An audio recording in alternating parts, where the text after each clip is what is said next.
Good morning, everyone. Welcome to the podcast. This morning, we have Stella Kong with us. Stella, can you tell us a little bit about yourself? As a child, I grew up in a house on Emerald Hill Road, a large mansion called Oberon, which was up at the higher end of Emerald Hill Road. But as a girl, and I did not come out very much on my own. Most of the time when I went out, it would be with my parents or visiting to the houses of relatives. So I can't say that I knew Singapore's streets very well due to being a girl kept rather under circumscribed. Yep. On the other hand, I was not like the old-fashioned Nyonya because I didn't grow up to learn all the skills of the old-fashioned Nyonya. So I didn't learn to embroider the kasut nenek, and I didn't learn to cook the Nyonya food. I didn't even learn to speak the Nyonya lingo. Oh, okay. Even though both my parents did come from Nyonya families originally.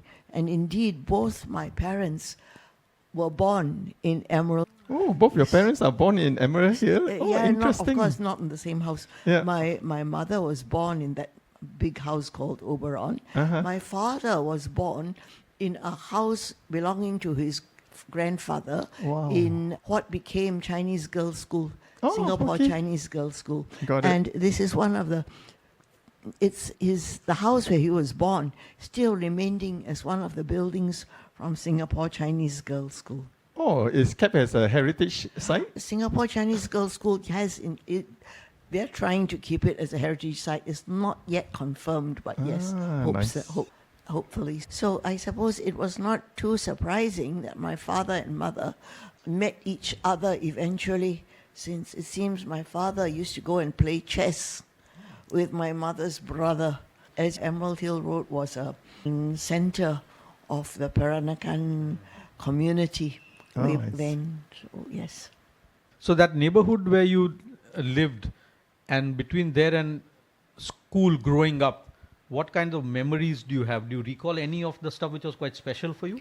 That's a very interesting question, because as a little girl, as I say, it's not that I can go roaming down the street by myself. Yeah. However, far down the road near Orchard Road's end, since the school, the Singapore Chinese Girls School was there, of course there were hawkers clustering around it to sell other things for the girls to eat. So I remember that. Opposite, in all the rows of shop houses there, was the rice shop, as we called it, where my grandma would go marketing to buy the sacks of rice, the wholesalers of rice. So I remember following her in the car to go down there and do shopping. Outside on Orchard Road, when I was a little older, I was able, once a little bit, I used to go to school from there by bus. So on Orchard Road, where there was an shop till quite recently, I could roam that area. The whole area in front, there was a cinema called Pavilion. In the Pavilion cinema, I saw some very films such as The Young Ones by Cliff Richard. That's a strong memory. And So this pavilion was right at the bottom of Emerald Hill, or was it Yes. further up? It was almost exactly bang in front of the road, the kind of place that no Chinese would build a house for. The bad reasons for cinema came there, no harm. Okay. And there was a cafe there later called Stella. Stella Doro. Yes, and my name being Stella, I sort of felt like I have a personal... This is mine. And there were just some little Indian shops along further down from Stella Doro. There were, at that time, I could buy pen paperback for $2. All of us have different memories of growing up, right? Yes. And doing these little things at the places that are most near where we either study or near where we live. In your case, similar. But yeah, go ahead. My You're saying something. school was Raffles Girls School. Oh, you went to Raffles down Girls, okay. on Stamford Road. Okay. As the assembly hall was upstairs, you look out of the window, there's a canal flowing which is now covered up. And my mother would tell me that when she went to school, because she went in the same school, Raffles Girls School, indeed her mother also went to Raffles Girls School, the Stamford. 3 generations already. 3 generations. Some of the teachers would say, we taught your mother last time. So the teachers also were memories and relics of the past. Yes. Relics of the past. This Lumina Vitae episode is brought to you by the Bloom Fund managed by TRCL. The Bloom Fund is an intergenerational initiative dedicated to bridging generations and fostering meaningful connections between seniors and younger communities.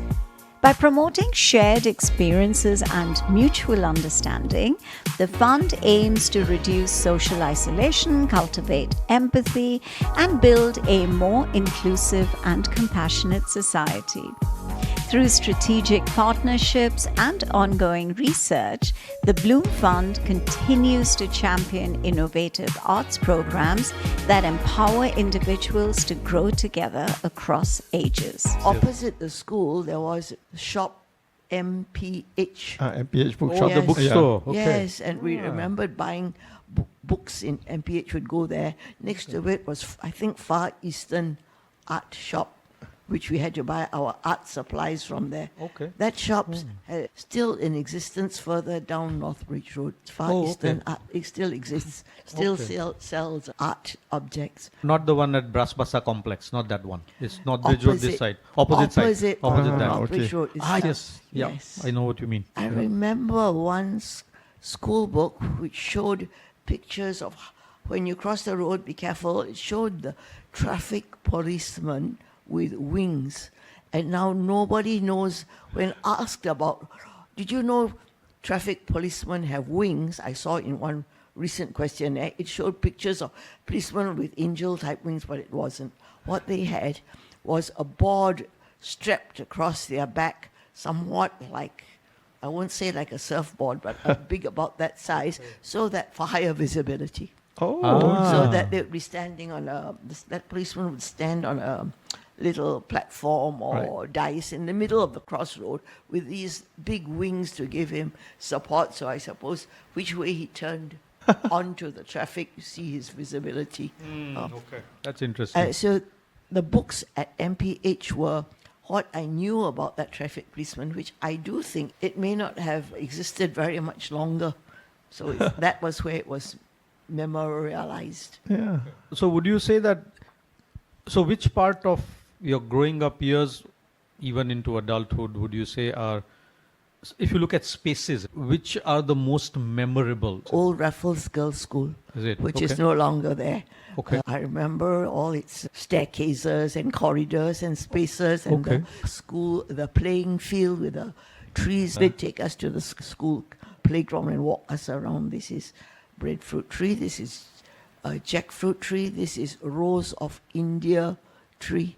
So right there in the playground. Across from the playground was the convent school where CHIJ.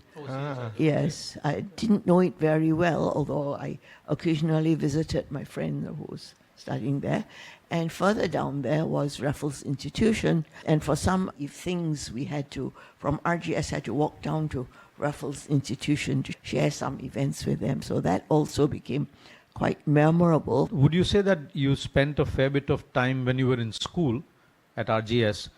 Okay, at the front of the school, at the entrance, there's a sweeping staircase which goes upstairs, a broad staircase with, from colonial times, all built of concrete, not a staircase with a double sweep up to the upstairs. Up, landing, sweep up to the top floor on two ways. And it goes up to the large, broad, the corridors were broad.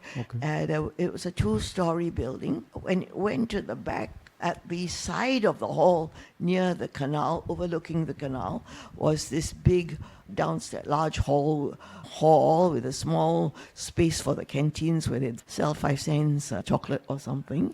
And I suppose, or I never asked, that my mother and grandmother knew that same hall. I never asked them. Fair. At the back of that hall, again, there's a double staircase going up to the upstairs hall, which is a big room, pillars on one side. How do you feel about Singapore transformation from a developing country to a modern city like today? I was living in Malaysia for 20 years, in Malaysia and UK, so that every time I come back to Singapore, you can see the incremental changes. Whatever roads you used to take and whatever bus you used to take is altered. You've got to almost learn a new road system each time. Things are getting more regulated. What you used to be able to simply walk or simply cross road, now you cannot. But again, not being a working person, not being in employment, not being in business, the changes do not impact me that much. Any advice that you can give to the younger generation about the past? No, I don't think the younger generation want to hear. It has been said that one of the things is the younger generation never want to listen to the older generation. So the older generation better keep quiet unless they specifically ask for specific areas for advice. Thanks a lot Right, for your thank you, time, thank you. Stella. Thanks Right. for the discussion.